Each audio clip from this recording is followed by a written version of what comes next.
Hello बच्चों, तो आज हम लोग 12th क्लास का जो है मैट्रिसेस टॉपिक का हम लोग lower triangle matrices, upper triangular matrices, जहाँ तक हम लोग थ्योरी क्लास देख लिए थे उसके आगे हम लोग थ्योरी क्लास आगे को प्रोसीड करेंगे। और आप लोगों को इजी माध्यम से हिंदी मीडियम में अभी आप लोग को बता रहे हैं कुछ, फिर इंग्लिश मीडियम में कुछ स्टूडेंट पढ़ना चाहते हैं तो इंग्लिश मीडियम में पढ़ सकते हैं, लेकिन अभी जो है स्टूडेंट हिंदी मीडियम के तो वहाँ पे प्योरली हिंदी मीडियम में बताएंगे और कुछ टर्म जो हिंदी टर्म का उसको इंग्लिश में बताएंगे ताकि आपको आगे क्लास में जैसे एनडीए का एग्जाम देना हो। और मान लेते हैं जो विद्यार्थी एनडीए का तैयारी करना चाहते हैं तो मान लेते हैं मैट्रिक्स टॉपिक पढ़ाएं, तो इस एनडीए बुक का सोल्यूशन मैट्रिक्स टॉपिक खत्म करने के बाद इसका हम लोग ऑब्जेक्टिव सोल्यूशन भी करेंगे और इससे जो अप टू डेट क्वेश्चन होगा तो उसका हम लोग भी सोल्यूशन करेंगे। तो फिर हम लोग चलिए देखते हैं उसका थ्योरी। जैसे चलिए विद्यार्थी, जब हम लोग जो है एडिशन, सम ऑफ एडिशन देख लिए थे मैट्रिसेज का, और देखेंगे लोअर ट्रायंगुलर मैट्रिसेज। लोअर मतलब क्या होता है? निम्नतर। लोअर मतलब क्या होता है? निम्नतर। ट्रायंगुलर माने त्रिभुजाकार, मैट्रिसेज माने आव्यूह, यानी निम्नतर त्रिभुजाकार आव्यूह, यानी वैसा मैट्रिसेज जिसका जो है मान लेते ये मैट्रिसेज हो गया, जैसे 2 3 5 हो गया, ये मतलब ट्रायंगल बन रहा और रिमेन्स एलिमेंट क्या हो गया? 0 हो गया, तो उसी को बोलते हैं लोअर ट्रायंगुलर मैट्रिसेज।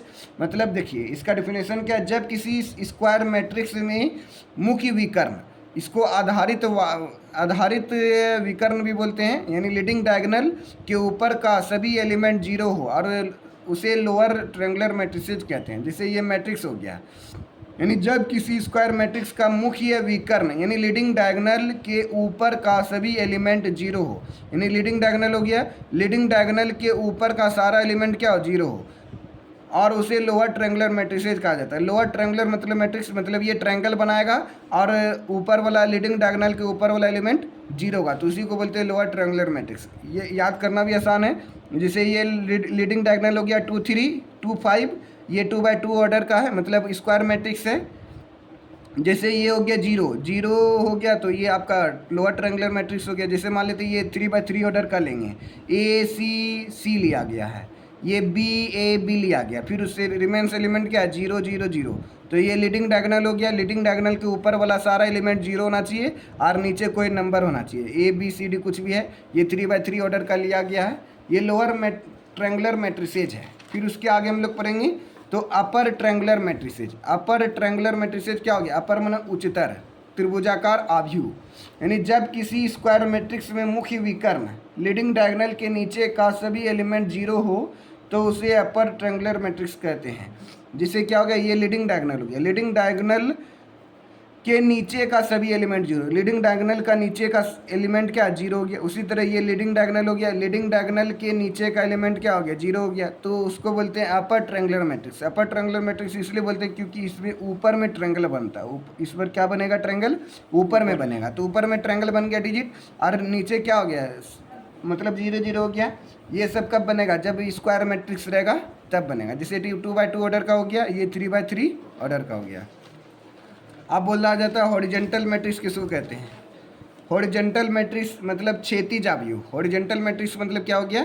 क्षैतिज आव्यूह, यानी जब किसी मैट्रिक्स में रो की संख्या कॉलम की संख्या से कम हो तो उसे हॉरिजेंटल मैट्रिक्स कहते हैं। ये तो शायद बता दिए थे पहले, फिर से लग रहा आ गया क्या ना। हॉरिजेंटल मैट्रिक्स क्या हो गया? जिसमें मतलब number of row less than होगा नंबर ऑफ कॉलम से, यानी m छोटा हो गया n से, यानी कि जब किसी मैट्रिक्स में रो की संख्या कॉलम की संख्या से कम हो तो उसे हॉरिजेंटल मैट्रिक्स कहा जाता है। जैसे ए कोई मैट्रिक्स है, जैसे ये 2 3 4 हो गया, 1 2 3 हो गया, ये 2/3 ऑर्डर का कोई मैट्रिक्स है, तो इसमें देखिए और रो कितना है? रो 2 है, कॉलम कितना है? 3 है, तो ये कौन सा मैट्रिक्स हो गया? हॉरिजेंटल मैट्रिक्स, यानी रो कम हो गया कॉलम ज़्यादा हो गया, तो रो कम हो गया कॉलम ज़्यादा हो गया तो उसको कौन सा मैट्रिक्स बोलते हैं? हॉरिजेंटल मैट्रिक्स, यानी क्षैतिज आव्यूह। उसी तरह से ये वाला, जैसे मान लेते 3/4 ऑर्डर का है, तो पहला रो, दूसरा रो, तीसरा रो हो गया, 3 रो हो गया, कॉलम कितना हो गया? 1 2 3 4, 4 कॉलम हो गया, यानी 3 रो 4 कॉलम, तो ये क्या हो गया? मतलब ये हॉरिजेंटल मैट्रिक्स हो गया, क्षैतिज आव्यूह हो गया इसको। उसी तरह से वर्टिकल आव्यूह, ये भी उसी तरह से है। जैसे जिस मैट्रिक्स में रो की संख्या कॉलम की संख्या से अधिक हो तो उसे वर्टिकल मैट्रिक्स कहते हैं। जैसे m ग्रेटर देन m है, तो m का मान हो गया, मतलब m का मान 3 हो गया और n का मान क्या हो गया? 2 हो गया, तो इसमें वर्टिकल हो गया, मतलब जैसे नंबर ऑफ रो ज़्यादा हो गया, नंबर ऑफ कॉलम क्या हो गया, कम हो गया। कॉलम 2 गो है लेकिन रो कितना है, 3 गो है। तो ये हो गया वर्टिकल मैट्रिक्स या उदग्र आव्यूह, या हाँ उदग्र आव्यूह मतलब हो गया वर्टिकल, इसका हिंदी है उदग्र आव्यूह। This is a vertical matrix, ये क्या है, वर्टिकल मैट्रिक्स है। जैसे बी कोई मैट्रिक्स है, इसका एलिमेंट लिया गया जैसे 4/3 ऑर्डर का लिया गया। ये फर्स्ट रो कितना है, 1 2 3 4, 4 गो रो है लेकिन कॉलम कितना है, 1 2 3, 3 गो कॉलम है। तो ये भी क्या हो गया, वर्टिकल मैट्रिक्स हो गया। फिर अब हम लोगों को प्रूफ दे दिया गया है, to prove that A plus B का transpose equal to A dash B dash. तो ट्रांसपोज हम लोग को प्रूव करना है ये सब, फिर सिमेट्रिक मैट्रिक्स आएगा। तो ये इसे प्रूव करने के लिए 12th क्लास में तो ना आता, लेकिन ये थ्योरी क्लास है तो आप पढ़ सकते हैं। To prove that A plus B का ट्रांसपोज करेंगे तो ए डैश बी डैश, जैसे लेट कर लिए, लेट ए इक्वल टू, जैसे ए कोई मैट्रिक्स है, मैट्रिक्स ए को कैपिटल लेटर में लिखते हैं, ए मतलब एक एलिमेंट है, ये आई मतलब क्या हो गया, नंबर ऑफ रो, और जे मतलब क्या हो गया, कॉलम। यानी आई जो है नंबर ऑफ रो को डिनोट करता है, जे मतलब कॉलम को डिनोट करता है। ये भी एम क्रॉस एन यानी रो और कॉलम को बताता है। और बी कोई एक एलिमेंट, बी कोई मैट्रिक्स है, इसका बी एक एलिमेंट हो गया, आई या जे नंबर ऑफ रो और नंबर ऑफ कॉलम, ये भी number of row number of column है। आर टू मैट्रिक्सेज, ये अपने मन से मान लिए, मतलब क्या मान लिए, ए को मैट्रिक्स है यानी इसके स्मॉल ए आई और जे में दिया गया एम क्रॉस एन। फिर कोई बी एक एलिमेंट है, बी आई जे यानी एम क्रॉस एन हो गया। आर टू मैट्रिसेज यानी 2 गो मैट्रिक्स मतलब मान लिए। अब इसी चीज़ को हमको प्रूव करना है, तो प्रूव करने के लिए हम लोग LHS लेंगे, यानी चूंकि मतलब ये चूंकि हो गया ए का वैल्यू क्या दिया गया है, ए का वैल्यू ए स्मॉल में और आई और जी, फिर एम क्रॉस एन, फिर बी का वैल्यू क्या दिया गया है, स्मॉल में B I J M cross N हो गया। तो अब यहाँ पे हमको ट्रांसपोज भी करना है, ए का ट्रांसपोज करेंगे। देन मतलब ये चूंकि है ए इक्वल टू क्या माने थे, ए I J M cross N, उसी तरह ए I J M cross N. अब देन मतलब ए का ट्रांसपोज, यहाँ पे ए था यहाँ पे ए का ट्रांसपोज है, तो दोनों पहले निकाल लेंगे, ए का ट्रांसपोज निकाल लेंगे। तो ए का ट्रांसपोज कर देंगे, ए लिख दिए। अब यहाँ पे जे आगे हो जाएगा, आई क्या जगह पीछे। ट्रांसपोज करने में क्या होता है, नंबर ऑफ रो बन जाता है नंबर ऑफ कॉलम, और कॉलम बन जाता है रो। तो इसी प्रकार से जो है यहाँ आई जे था तो ये क्या हो गया, जे आई हो गया। ये एन एम क्रॉस एन था तो ये क्या हो गया, एन क्रॉस एम हो गया। तो ये ट्रांसपोज हो गया। ट्रांसपोज में पीछे बताए थे, जैसे बी कोई मैट्रिक्स है, स्मॉल में बी हो गया आई जे हो गया एम क्रॉस एन है, तो ये क्या हो गया, बी का ट्रांसपोज करेंगे, बी हो गया, जे आगे हो जाएगा और आई क्या हो जाएगा पीछे, जे आगे हो गया आई पीछे हो गया। ये एम क्रॉस एन है तो ये क्या हो गया, एन क्रॉस एम हो गया, मतलब ये बदल जाएगा, पलट जाएगा। 9 ए प्लस बी, आप दोनों को ऐड करेंगे, ए प्लस बी यानी A I J M cross N, फिर B I J M cross N, यानी ए प्लस बी। ए का वैल्यू हम लोग लिखा हुआ क्या है, ये वाला टर्म, तो यहाँ पे लिख दिए। फिर बी का वैल्यू क्या लिखा हुआ है, ये वाला, तो यहाँ पे बी का वैल्यू लिख दिए। अब ए प्लस बी बोला जा रहा है, अभी दोनों को ऐड करना है, तो ए आई जे लिख दिए, फिर बी आई जे लिख दिए। ये एम क्रॉस एन बाद में लिखिए, क्योंकि दोनों को एक साथ में लिखना है। ये नंबर ऑफ रो और ये नंबर ऑफ कॉलम को डिनोट करता है। तो A plus B equal to क्या हो गया, A I J plus B I J bracket बंद M plus M cross N हो गया। ये अब LHS का वैल्यू क्या होता है, ए प्लस बी का डैश, ए प्लस बी का होल्ड, मतलब ट्रांसपोज करेंगे ए प्लस बी का वैल्यू क्या आ गया, ये वाला चीज़ आ गया। तो ए प्लस बी का वैल्यू यहाँ पे लिख देंगे, ए I J plus B I जे, और ट्रांसपोज का सिंबल दे दिया, ये एम क्रॉस दे दी, एन दे दी। आप ट्रांसपोज करते तो क्या होता है, रो कॉलम बन जाता है, कॉलम रो है, रो जो है कॉलम बन जाएगा। जैसे ए लिख दिए, इसका ट्रांसपोज करना है तो ए लिख दिए, यहाँ पे आई जी है तो ये क्या हो जाएगा, जे आई है। उसी तरह से बी आई जी है तो ये ट्रांसपोज करने पे क्या होगा, बी जे आई हो जाएगा। ये एम क्रॉस एन है तो ये एन क्रॉस एम हो जाएगा। ट्रांसपोज करते थे तो उसी तरह रो और कॉलम को बदल देते थे। यहाँ एम क्रॉस एन है तो ये क्या हो जाएगा, एन क्रॉस एम हो जाएगा। अब दोनों को अलग करेंगे, जैसे यहाँ पे दोनों को ऐड किए थे, यानी ए आई बी आई जे लिख दिए थे और एम क्रॉस एन को बाद में लिखे थे। अब मतलब ये दोनों को अलग करेंगे, यानी एम क्रॉस एन एक बार इसके साथ मल्टीप्लाई होगा, एक बार इसके साथ, यानी जो यहाँ पे अब बता रहे थे, मतलब जो है ए जे आई लिखाना पड़ेगा, ए जे आई लिखेंगे और एन क्रॉस एम लिख देंगे, प्लस दे देंगे, बी जे आई लिख देंगे, फिर ये एन क्रॉस एम लिख दिया। अब ए J I N cross M क्या हो गया, ए जी आई मतलब ए डैश हो गया। यहाँ बताए थे ए J I N cross M क्या होता है, ए डैश होता है। उसी तरह से बी डैश का वैल्यू क्या होता है, B J I N cross M, ये B J I N cross M मतलब बी डैश हो गया। ये प्रूव हो गया L H S equal to R H S. ये मतलब ऐसे 10th 12th क्लास में प्रूव करने के लिए नहीं आता, ये थ्योरी क्लास में आपको बता दिए कि ए प्लस बी का ट्रांसपोज करते तो ए डैश बी डैश करेंगे, उसी प्रकार से सबका हम लोग बनाएंगे।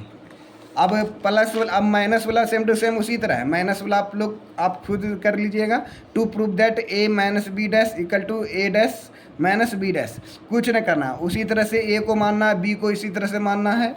और टू मैट्रिसेज, ए को लिख दिए ये वाला चीज़, फिर बी को ये वाला चीज़ लिख दिए, B I J M cross N. अब ए का ट्रांसपोज कर देंगे, ए का ट्रांसपोज कर देंगे तो ए लिख दिए, आर जे आगे आर आई पीछे, फिर उसी तरह से एन आगे हो जाएगा, ये एन लिखा हुआ है, ये एम लिखा हुआ है, फिर बी लिखा हुआ है तो बी का ट्रांसपोज करेंगे तो बी लिख दिए, और जे आगे आर आई पीछे कर दिए, एन आगे कर दिए, एम पीछे कर दिए। अब क्या करें, नो ए माइनस बी करेंगे, क्योंकि ए माइनस बी बोला जा रहा है एलएचएस में, तो ए माइनस बी कर दिए, ए का वैल्यू ये वाला लिख दिए, बी का वैल्यू ये वाला लिख दिए, दोनों को माइनस करेंगे तो ए I J minus B I जे कर दिए, एम क्रॉस एन को आगे कर दिए, फिर L H S equal to क्या होता है A minus B, L H S में ए माइनस बी दिया का ट्रांसपोज, तो ए का वैल्यू क्या दिया गया, ए माइनस बी का वैल्यू हम लोग यहाँ पे लिख लिए, ए माइनस बी का वैल्यू यहाँ पे लिख दिए, तो यहाँ पे रख दिए। अब ट्रांसपोज है तो ट्रांसपोज एम क्रॉस एन दे दिए। अब यहाँ पे क्या हो गया ए, अब देखो यहाँ पे ए लिख दिए, अब जे और आई ट्रांसपोज कर रहे हैं तो यहाँ पे आई जे है तो ये क्या हो जाएगा जे आई हो जाएगा माइनस, फिर बी आई जे है तो ये जे आई हो जाएगा, एम क्रॉस एन है तो ये एन क्रॉस एम हो जाएगा, फिर एक बार एन क्रॉस एम एक बार इधर से मल्टीप्लाई हो जाएगा, इसको ब्रैकेट बंद कर देंगे, A J I N cross M, फिर minus B J I N cross M, तो ई किसका ट्रांसपोज हो गया, ये देखिए मतलब A J I N cross M का वैल्यू क्या है, मतलब ए डैश है तो ए डैश हो गया, उसी तरह बी जे आई का वैल्यू क्या है एन क्रॉस एम, तो ये बी डैश हो गया। बस कुछ ना है, वहाँ पे माइनस, वहाँ प्लस पीछे बताए थे, यहाँ पे माइनस हो गया। अब to prove that A dash का transpose equal to A transpose, मतलब होल ट्रांसपोज कर रहे हैं, यानी एक बार ट्रांसपोज किया गया फिर डबल बार ट्रांसपोज कर दिया तो इसका वैल्यू ए ही आ जाता है। कैसे इसको प्रूव करना, तो ए इक्वल टू ए एक मैट्रिसेज है, ए स्मॉल मैट्रिक्स ए एलिमेंट है, आई और जे रो और कॉलम बताता है, M cross N B A matrices मतलब एक मैट्रिक्स है। माना, इसको हिंदी में लिख दे क्या, माना, इसको अगर हिंदी में लिखना चाहते हैं तो यहाँ पे लिख सकते हैं, यहाँ पे लिख देते हैं माना ए के बराबर ये पूरा लिख देना है, ये जो है बी भी इतना है, दो मैट्रिक्स है, दो आव्यूह है, दो आव्यूह है, इतना सा तो इंग्लिश लिख ही सकते हैं, इतना सा हिंदी इंग्लिश लिख सकते हैं, इतना सा लिखना जरूरी है। यहाँ पे उसी तरह से माना, लेट मना माना होता है, लेट मना क्या होता है माना, माना A equal to B are matrix मतलब मैट्रिक्स है, माना A M cross N matrix मना आव्यूह है, आव्यूह है, बी ए मैट्रिसेज मैट्रिक्स। अब देन क्या करेंगे, ए ट्रांसपोज कर देंगे, क्योंकि ए का ट्रांसपोज है, देन का ए ट्रांसपोज कर दिए, ए हो गया, जी आगे हो जाएगा और आई पीछे हो जाएगा, एम क्रॉस एन है तो ये क्या हो जाएगा एन क्रॉस एम हो जाएगा। अब एल एच एस लिखना, अब एल एच एस क्या होगा, ए का ट्रांसपोज का होल ट्रांसपोज दिया गया, एल एच एस में क्या दिए ए का ट्रांसपोज है, फिर होल ट्रांसपोज दिया गया, होल ट्रांसपोज दे दिए, ए लिख दिए, जे और आई लिख दिए, ये क्या हो गया, यहाँ पे ट्रांसपोज का ट्रांसपोज दे दिया, एन क्रॉस एम हो गया। अब ए जे आई था तो क्या हो गया आई और जे हो गया, ये एम आगे हो गया एन पीछे हो गया, ये किसका वैल्यू है ए का ही वैल्यू है, ये किसका वैल्यू ए का ही वैल्यू, तो ए डैश का होल डैश करते तो क्या वैल्यू आता है ए ही आ जाता है, ये L H S equal to R H S हो गया।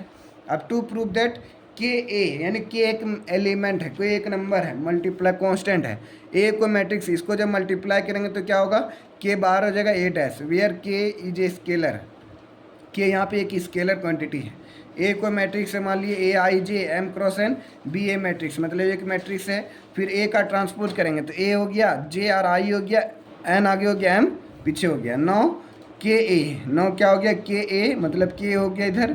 अब ए आई जे, ए के स्थान पे क्या दिया है ए आई जे लिख दिए, एम क्रॉस एन हो गया। अब के ए बोला जा रहा था, के ए लिख दिए, अब यहाँ के से मल्टीप्लाई करेंगे, के इंटू ए तो के हो गया ए और आई जे हो गया एम क्रॉस एन हो गया। अब एल एच एस में क्या बोला जा रहा था के ए का ट्रांसपोज करेंगे तो L H S equal to K A का ट्रांसपोज, यानी के लिख दिए, ए का वैल्यू कितना है, ए का वैल्यू जो है ए का वैल्यू ए आई जे है, ए आई जे, फिर इसका ट्रांसपोज कर मतलब ये ट्रांसपोज है, डैश मतलब क्या है ट्रांसपोज, ट्रांसपोज दे दिए, एम क्रॉस एन दे दिए। अब के का के लिख दिए, ए लिख दिए, ट्रांसपोज करेंगे तो जे आगे और आई पीछे हो जाएगा, ट्रांसपोज करने पर जे आगे हो जाएगा और आई पीछे हो जाएगा, ये एन इधर हो गया और एम इधर हो गया, तो एन क्रॉस एम हो गया। अब यहाँ पे के लिख दिए, ये ए जे आई का मतलब क्या हो गया, ए डैश हो गया, ए जे आई और एन क्रॉस एम का मतलब क्या हो गया, ए J I N cross M का वैल्यू क्या हो गया, ए डैश हो गया, तो कि ए डैश हो गया, यानी एल एच एस ये था और आर एच एस ये आ गया, ये क्या हो गया, प्रूव हो गया। अब कल हम लोग आगे जो है ना ये sum of symmetric matrix, sum of skew matrix, ये एनसीईआरटी क्लास से बनने लगेगा, तो कल न तो यहाँ तक बता देते हैं आपको, समझ यहाँ तक बता देते हैं और थोड़ा सा बता देते हैं, कल मल्टीप्लाई बताएंगे तब ठीक रहेगा, थोड़ा मल्टीप्लाई समझने वाला चीज़ है, ये वाला खाली डिफिनेशन है। देखिए सम ऑफ सिमेट्रिक मैट्रिक्स किसको बोलते हैं, सम ऑफ सिमेट्रिक मतलब सम्मति का योग, यदि एक स्क्वायर मैट्रिक्स है इस प्रकार परिभाषित किया गया हो कि 1/2 ए प्लस ए डैश, तो इसे सम ऑफ सिमेट्रिक मैट्रिक्स कहा जाता है, सम ऑफ सिमेट्रिक कहा जाता है। यानी सम ऑफ सिमेट्रिक का मतलब क्या हो गया, सम ऑफ सिमेट्रिक का मतलब हो गया कि 1/2 ए प्लस ए डैश, यानी ए को मैट्रिक्स होगा फिर ए का ट्रांसपोज कर देंगे, इन दोनों को जोड़कर अगर 2 से डिवाइड कर देते हैं तो उसी को सम ऑफ सिमेट्रिक बोलते हैं, यानी हिंदी में बोलते हैं सम्मति का योग। सम ऑफ स्क्यू सिमेट्रिक इसको बोलते हैं, विषम सम्मति का योग क्या होता है, यदि ए स्क्वायर मैट्रिक्स इस प्रकार परिभाषित हो कि 1/2 ए माइनस ए डैश, तो इसे सम ऑफ स्क्यू सिमेट्रिक मैट्रिक्स कहा जाता है। जैसे आपको यहाँ पे एग्जांपल में देखिए, ये भी शायद बताया हुआ लग रहा क्वेश्चन में, बताया था आपको क्या, चलिए लग रहा नहीं बताए थे।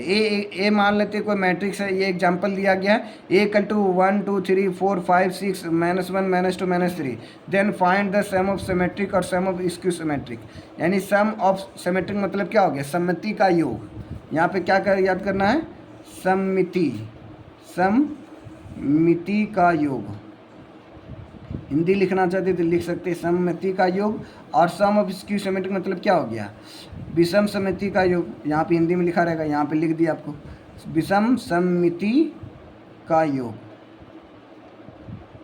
ज्ञात करें, फाइंड माना क्या होता है, ज्ञात करें कि समिति का योग और विषम समिति का योग क्या होगा। जैसे गिवन दैट में क्या दिया गया, 1 2 3 4 5 6 -1 -2 -3 लिख दिए। अब देन ए का ट्रांसपोज करेंगे, क्योंकि हमको क्या बोला गया, ए है मैट्रिक्स है, फिर ए का ट्रांसपोज करेंगे, तो क्या कर देंगे, इस पर ट्रांसपोज कर देंगे। ए का ट्रांसपोज करेंगे तो क्या होगा, फर्स्ट रो पहला कॉलम बन जाएगा, पहला रो पहला कॉलम बन जाएगा, 1 2 3 है तो ये क्या हो गया, 1 2 3 हो गया, सेकंड रो सेकंड कॉलम, तो 4 5 6 है तो ये 4 5 6 हो गया। उसी तरह से -1 -2 -3 है तो -1 -2 -3 ये थर्ड कॉलम हो गया, तो ये ए हो गया, ये ए डैश हो गया। आप दोनों को जोड़ देंगे और 2 से डिवाइड कर देंगे तो सम सिमेट्रिक मैट्रिक्स हो गया।